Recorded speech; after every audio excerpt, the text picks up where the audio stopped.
დავით ჯანდიერი ადვოკატი უნდა წარმოგიდგენოთ, რომელიც ამავე დროს გიორგი ბაჩიაშვილის ინტერესებს იცავს და იასე ზაუტაშვილს ხოთ სტუდიაში მოსული იყო, რამდენადაც ყველა საინტერესებს გარკვეული დეტალები, რომელიც ჩამოყვანის სპეცოპერაციას უკავშირდება და მასში ქართული ავიახაზების გამოყენებას. დავიწყოთ გიორგის დავითთან შეკითხვებით, იმიტომ რომ მას აქვს უშუალო კომუნიკაცია, ახლა უკვე თბილისის საპატიმროში მყოფ გიორგი ბაჩიაშვილთან. პირველ რიგში გვაინტერესებს როგორია მისი მორალური განწყობა, მდგომარეობა, რამდენად ხნედ გრძნობს ის თავს, აი ამ სიტუაციის მოვლენების ვიტყოდი რომ ძალიან მოულოდნელად განვითარების პირობებში. საღამოშიდობის მიესალმები ტელემაყურებელს და მადლობა მოწვევისთვის. გიორგი საკმაოდ ხნედ გრძნობს თავს. პრინციპში მოვლენების ასეთი განვითარება, რა თქმა უნდა, ამის მოლოდინი არ არსებობდა. იქ სადაც ის იმყოფებოდა. თუმცა ეს არის ეს ვითარება. მოდი დავაზუსტოთ მაშინ რა. აი სწორედ პირველი კითხვა ამაში მდგომარეობს. მოლოდინი რო არ არსებობდა, ეს ეყრდნობოდა გარკვეულ მოცემულობას, მათ შორის იურიდიულ, საერთაშორისო სამართლებრივს, რომელიც მათ შორის ითვალისწინებდა იმას, რომ წითელი ცირკულარით ძებნილი კი არა და არანაირი ცირკულარით ძებნილი ის აღარ უნდა ყოფილიყო და არ იყო, ეს დეტალები გვაინტერესებს. შესაბამისად, მის მიმართ რაიმე ტიპის პროცედურული გადაწყვეტილება, მით უმეტეს ასეთი დაჩქარებული წესით ვერ განხორციელდებოდა. უფრო მეტი დეტალი რო გითხრათ, აი იმ გარემოებებზე, რომლის ფარგლებშიც მოულოდნელი იყო თუნდაც თქვენთვის, ან გიორგი ბაჩიაშვილისთვის ადგილზე, ანუ იმ ქვეყანაში ასეთი სპეცოპერაციის ჩატარება. პირველ რიგში ალბათ უნდა ითქვას ის, რომ ის იყო გარკვეული პერიოდის განმავლობაში წითელი ცირკულარით ძებნილი, თუმცა ინტერპოლმა მოხსნა ამ ძებნისგან იმ ბრალდების გათვალისწინებით, რაც მას ჰქონდა და იმ ხასიათის გათვალისწინებით, უბრალოდ ბრალდების, რაც მის წინააღმდეგ იყო მიმართული. შემდგომ ბოლო დღეებში იყო თუ არა რაიმე ახალი ტიპის მოთხოვნა ამ თვალსაზრისით ეს კიდევ ვთქვათ ზუსტდება.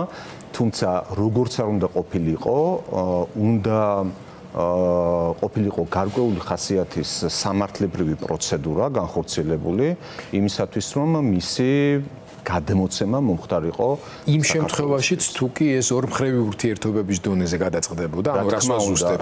ანუ ის ვიცით უკვე ფაქტობრივი გარემოებაა, რომ საერთაშორისო ძებნილი აღარ იყო.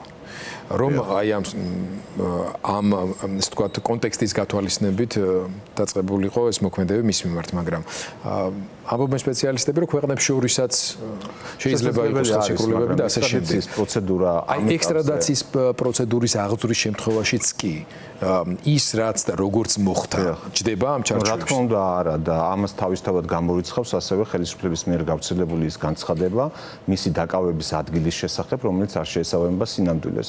ეს რომ ასე ყოფილიყო და რომ ყოფილიყო ოფიციალური ფორმალური პროცედურა, რომლის შესახებ ის საერთოდ არ იყო ინფორმირებული რაიმე სახის პროცედურის შესახებ, იმიტომ რომ არავითარი დოკუმენტი არ ყოფილა გაფორმებული და ის ნამდვილად სიტყვას სიტყვით ესე იქნა გატაცებული და აი ესეთ პირობებში იქნა თბილისში ჩამოყვანილი. ეს ასე რომ ყოფილიყო შესაბამისი პროცედურა, რა თქმა უნდა, მისთვის ამის შესახებ იქნებოდა ცნობილი, მას გააცნობდნენ ამას, როგორც არის კანონმდებლობით გათვალისწინებული და ასე შემდეგ, თუმცა რა თქმა უნდა, ეს ასე არ იყო და ამის საპირისპიროდ, ანუ იმ ფაქტების საპირისპიროდ, რასაც რეალურად ჰქონდა ადგილი, სახელმწიფო უსაფრთხოების სამსახურმა გაავრცელა აბსოლუტურად არასწორი სინამდვილესთან შეუსაბამო ინფორმაცია. თქვენ როგორც ადვოკატი და იურისტი, რა კვალიფიკაციას მიცემთ იმ მოქმედებებს, რომლის შედეგადაც დღეს ბაჩიაშვილი საპატიმროშია საქართველოში? თუ ვისაუბრებთ იმაზე, რომ აქ არის საუბარი სხვადასხვა ქვეყნის ტერიტორიაზე განხორციელებულ ქმედებებზე, მაშინ და სხვა იურისდიქციის ქვეშ მოქცეულ გარემოებებზე, მაშინ შეგვიძლია ვისაუბროთ იმაზე, რომ აქ ქონდა ადგილი დანაშაულებებს როგორც ერთ ქვეყანასთან მიმართებით, ასევე სხვა საკითხები, რომ მოითხოვს ასევე დამატებით გარკვევასაც.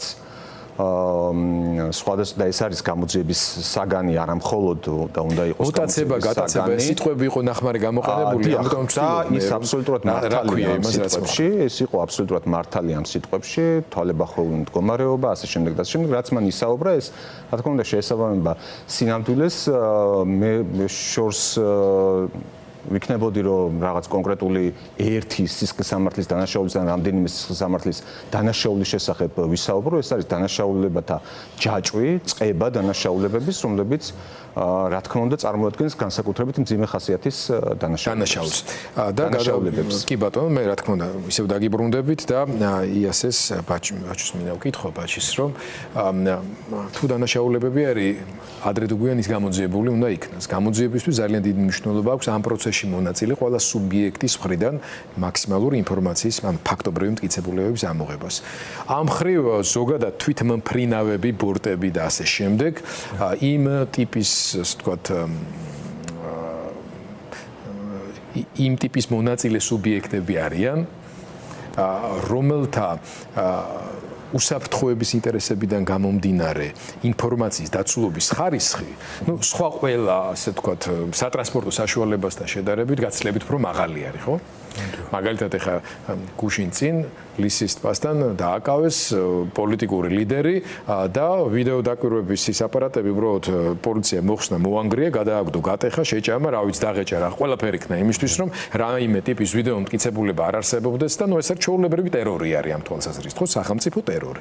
ამ შემთხვევაში პოლიტიკური ლიდერების მიმართ, მაგრამ თვითმფრინავები და ბორტები ასე ადვილად მოხსენი და რაღაცა გადავაგდე არ არსებობს, ხო? არსებობს რაღაც საერთაშორისო კონვენციები, არსებობს გარკვეული გარანტიები, რომელსაც მწარმოებელი კომპანიები უნდა ფლობდნენ იმისთვის, რომ სხვადასხვა ტიპის მოულოდნელი შემთხვევების დროს უნდა წარადგინონ. აი, ამაზე რო გითხრათ, კონკრეტულად გამოძიების სურვილის შემთხვევაში რა ინფორმაციის მატარებელი შეიძლება იყოს ეს ბორტი თავისთავად, რომელიც აირძენას ეკუთვნის, აღარაფერს ვამბობ იმ ადამიანებზე, რომლებიც ამ ბორტით ოპერირებდნენ. იქნება ეს ფრინავი თუ ასე ვთქვათ გამყოლი სტიუარდესი. მოგესალმებით პირველ ყოვლისა და მადლობას მოგხსენებთ მოწვევისთვის.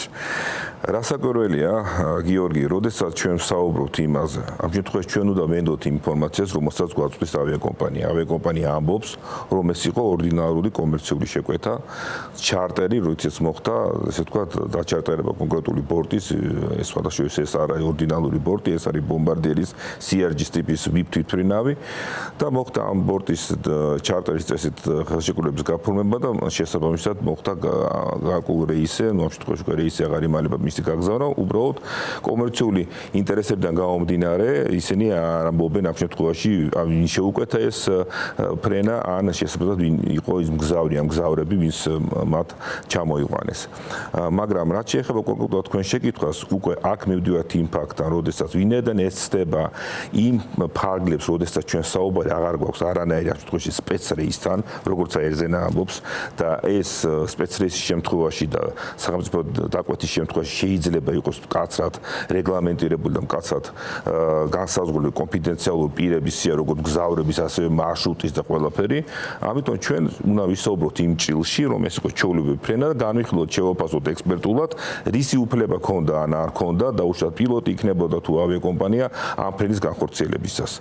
პირველი ჩვენ ვამბობთ და ეხლა გავმეორდები, რომ ის რომ ნებისმიერ შემთხვევაში მგზავრის ან მგზავრების იდენტიფიცირება არის აუცილებელი პირობა ჩარტერის რეისის შესრულებისას, ეს არის აუცილებელი მოთხოვნა, რომელიც განისაზღვრება არა მარტო დაუშვათ ავიაკომპანიის შიდა რეგულაციით, ეს არის საერთაშორისო ნორმა, იმიტომ როგორც თქვენ ბრძანეთ, ავიაციის სფეროში უპირატესი არის, ეს არის ფრენის უსაფრთხოება. კი, და მათ შორის დამატებითი განცხადება, რომელიც კომპანიისგან გავრცელდა, რომ დამქირავებელს აქვს უფლება ფრენის ადგილიდან წამოიყვანოს რომელიმე სხვა მგზავრიც, ეს იმას არ ნიშნავს, რომ წამოსაყვანი ახალი მგზავრის იდენტიფიცირება არ ხდებოდეს. ხო, ჩემოდანი ხო არ არის, რომ იქ ჩასულმა ვიღაცამ შემოდგას და წამოიღოს.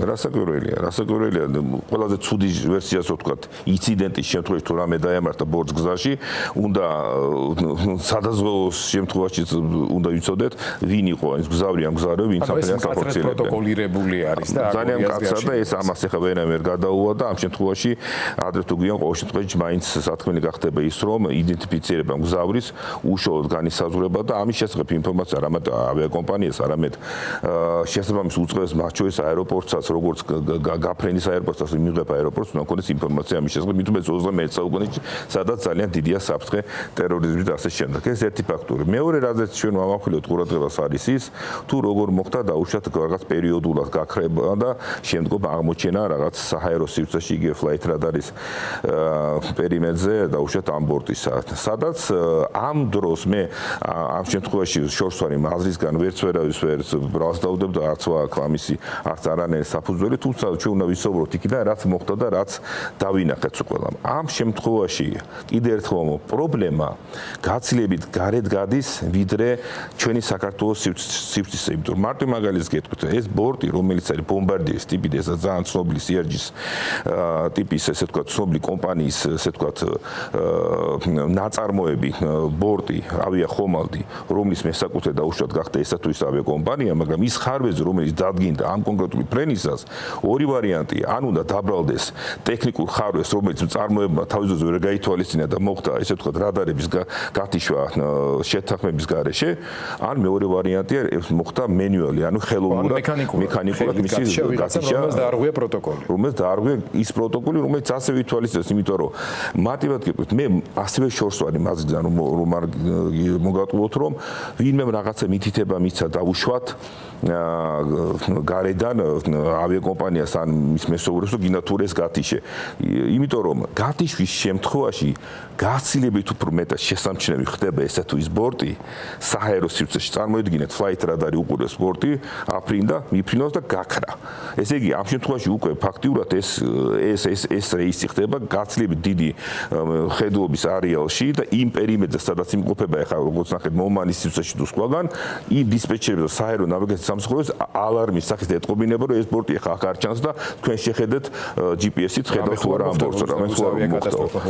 ამ უფრო მეტად შესამჩნევი გახდა და თვალსაჩინო ამ შემთხვევაში ამ ბორტის მოძრაობა საქართველოს გარეთ იმ ქვეყნების თავზე, სადაც ეს დაუშვათ ეს ბორტი გადაიფრენდა.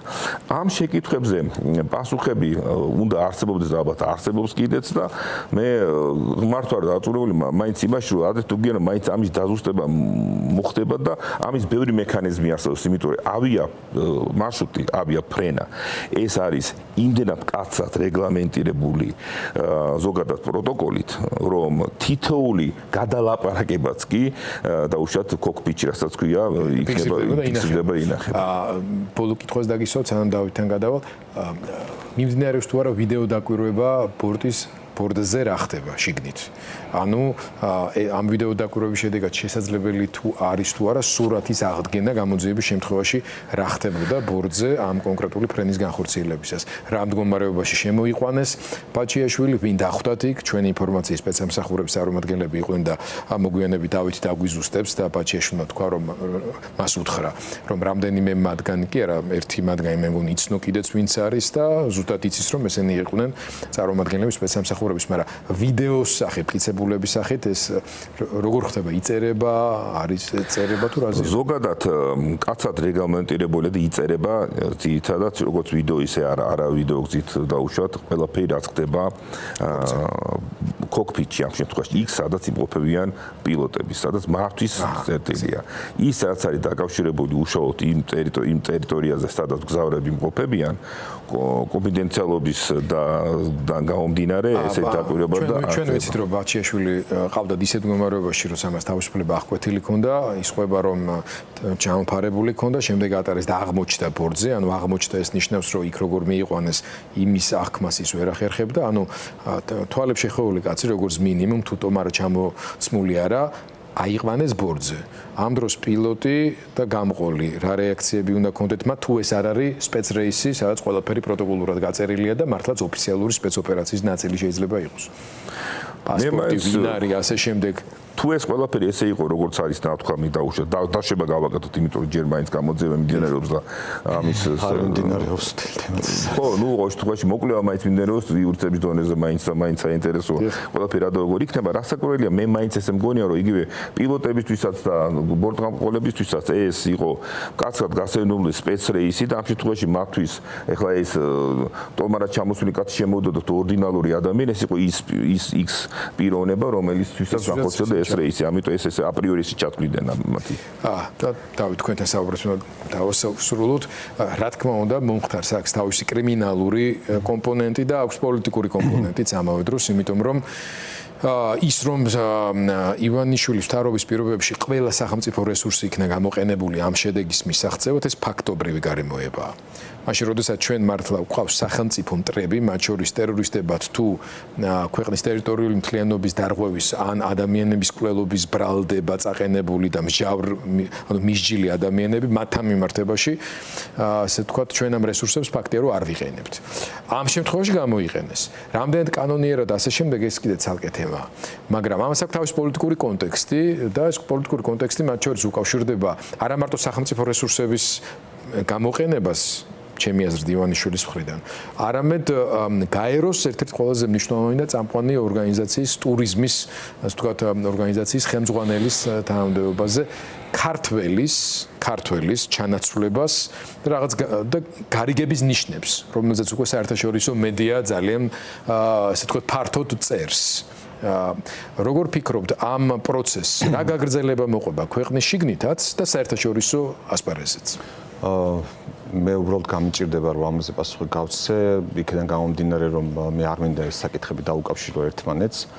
თუმცა შესაძლებელია სხვა დროს ვთქვათ ეს საკითხები ამ საკითხებმა კვლავ წამოიწიოს წინ და შესაძლებელია გახდეს მსჯელობის საგანი, თუმცა ამ ეტაპზე გიორგის ინტერესებიდან გამომდინარე და მისი ესე ვთქვათ დაცვის პოზიციიდან გამომდინარე, იმ სიტუაციიდან, რომელშიც ის არის, ეს არ არის ის საკითხი, რომელიც ეხლა შეიძლება იყოს მისი მხრიდან და მისი ადვოკატის მხრიდან კომენტირების საგანი გარკვეული გარემოებების გათვალისწინებით.